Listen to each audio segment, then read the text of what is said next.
আসসালামু আলাইকুম প্রিয় দর্শক, আমি ডাক্তার মোহাম্মদ রায়হানুদ্দিন। এই মুহূর্তে আমি রয়েছি বীরে রাওহা। বীরে রাওহা যে কূপটি, সেটি হচ্ছে বদর থেকে মদিনার উদ্দেশ্যে যাওয়ার পথে। আমরা প্রথমে বদরের একেবারেই বদর প্রান্তরের কাছাকাছি যে কূপটিতে ছিলাম, সেটি ছিল বীরে শেফা।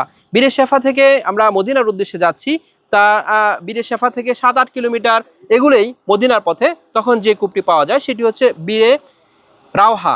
বীরে রাওহা কূপটিতে হযরত মুহাম্মদ সাল্লাল্লাহু আলাইহি সাল্লাম যখন বদর থেকে সাহাবীদেরকে নিয়ে যখন মদিনার উদ্দেশ্যে যাচ্ছিলেন, তখন সাহাবীরা এই কূপ থেকে পানি পান করেছিলেন। এই কূপের পানিটি মিষ্টান্ন পানি। প্রিয় দর্শক, এই মুহূর্তে সংস্কার কার্যক্রম চলার কারণেই ভিতরে প্রবেশ করতে দিচ্ছে না, এবং এই মুহূর্তে যে ভিতরে যাওয়ার যে রাস্তাটি সেটি কিন্তু বন্ধ রয়েছে। এবং দেখতে পাচ্ছেন যে এই মুহূর্তে ভিতরে যাওয়ার রাস্তাটি কিন্তু বন্ধ রয়েছে, এবং এখানে গাড়ি পার্কিং করে অনেকেই আসলে এই অংশগুলো দেখছে, বাহির থেকে দেখছে। এবং দেখতে পাচ্ছেন চারপাশে কিন্তু মরুভূমি, শুধু পাহাড় আর পাহাড়। এবং আমরা এখানে এসেছি, এবং হযরত মুহাম্মদ সাল্লাল্লাহু আলাইহি সাল্লাম এখানে রাত্রি যাপন করেছিলেন বলা হয়ে থাকে। এবং রাত্রি যাপন করা অবস্থায় সাহাবীরা অবস্থান করেছিলেন এখানে, এবং তখন এই কূপের পানি কিন্তু পান করেছিলেন। প্রিয় দর্শক, এই যে মসজিদটি, এই বাউন্ডারির ভিতরেই রয়েছে এই মসজিদটি, যা বর্তমানে সংস্কার কার্যক্রম কিন্তু চলছে।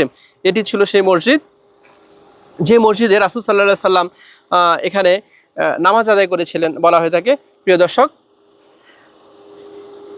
এই মুহূর্তে আমরা রয়েছি বীরে রাওহা, এবং আরও বলা হয়ে থাকে মিশর থেকে যত নবী রাসূলগণ মক্কায় এসেছেন, সাহাবীগণ যখন মক্কায় আসতেন, মক্কা যাওয়ার পথে এই কূপেই কিন্তু ওনারা পানি পান করেছিলেন। তাই ইসলামে এই কূপের পানির গুরুত্ব অনেক বেশি। যেই কূপের পানিটি মিষ্টান্ন, এর ভেতরেই কিন্তু রয়েছে কূপটি। প্রিয় দর্শক, এই যে দেখা যাচ্ছে যে ভিতরে যে বাউন্ডারি করা, এর ভিতরেই কিন্তু এই কূপটি রয়েছে, এবং এই সেই মসজিদটি, যে মসজিদটি সংস্কার কার্যক্রম কিন্তু এখন চলছে।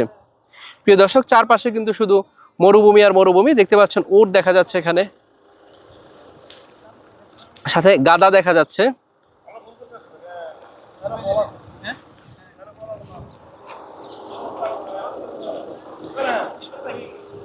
সকলকে ধন্যবাদ জানিয়ে শেষ করছি। আসসালামু আলাইকুম।